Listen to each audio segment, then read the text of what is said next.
This isn't the end of this is the end of the vision, but Jesus comments upon this. Not perhaps with the emphases that I've got, but let's see what he says.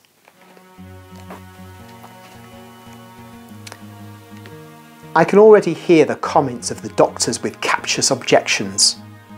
How can a little girl not yet 3 years old speak thus? It is an exaggeration. And they do not consider that they make a monster of me by ascribing adults' actions to my own childhood. See, Jesus actually acted like an adult as a child, didn't he? In the temple, for example, he was a young lad. Not as young as Mary, but he was a young lad still. And he was speaking with the doctors. Nobody dares say that that's all made up, because that's right in Luke's gospel. So Jesus has a point there, to say the least. So carrying on with what Jesus is saying, intelligence is not given to everybody in the same way and at the same time. The church has fixed the age of reason at 6 years of age, because that is the age when even a backward child can tell good from evil, at least in basically important matters. But there are children who long before that age are capable of discerning and understanding and wanting with sufficiently developed discretion.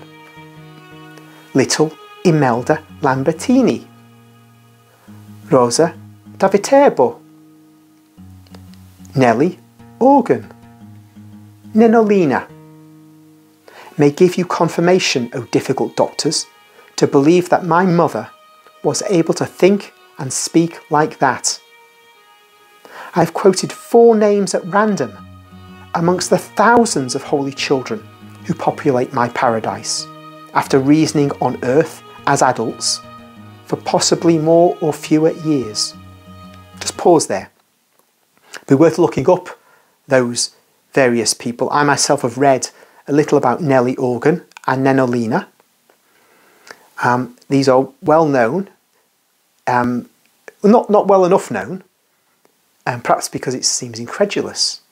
But there we are. Jesus himself now in Valtorta's writing is affirming the church, when it's looked well upon little Nellie and Nenolina, the church is right. These children had a knowledge of God beyond their years.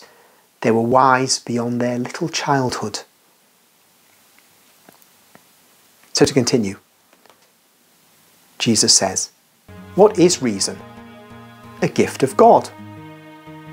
God can therefore give it as he wishes, to whom he wishes, and when he wishes. Reason, in fact, is one of the things that makes you more like God, the intelligent and reasoning spirit. Reason and intelligence were graces given by God to man in the earthly paradise. How full of life they were when grace was alive, still intact and active in the spirit of the first 2 parents. In the book of Jesus Ben Sirach it states, all wisdom is from the Lord, and it is his own forever. What wisdom, therefore, would men have had they remained children of God? Just stop there. If a Protestant is listening to that and wondering, Jesus Ben Sirach, who's that? That is one of the 7 books that Protestants foolishly and without authority removed from the Bible. But Jesus is quoting Ben Sirach. And that means we can say it is inspired, the inspired word of God. And so I urge Protestants to put that book back in. After that, 6 more to go.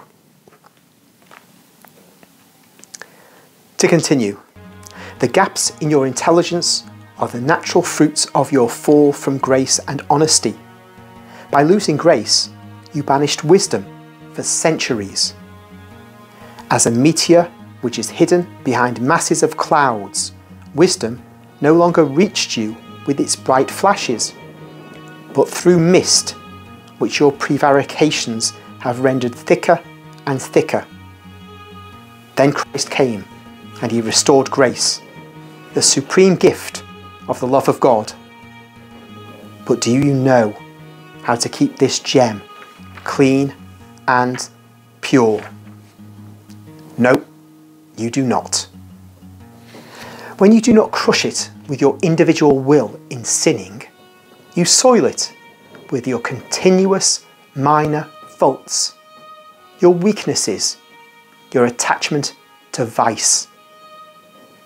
Such attempts, even if they are not a proper marriage with the septiform vice, are a weakening of the light of grace and of its activity.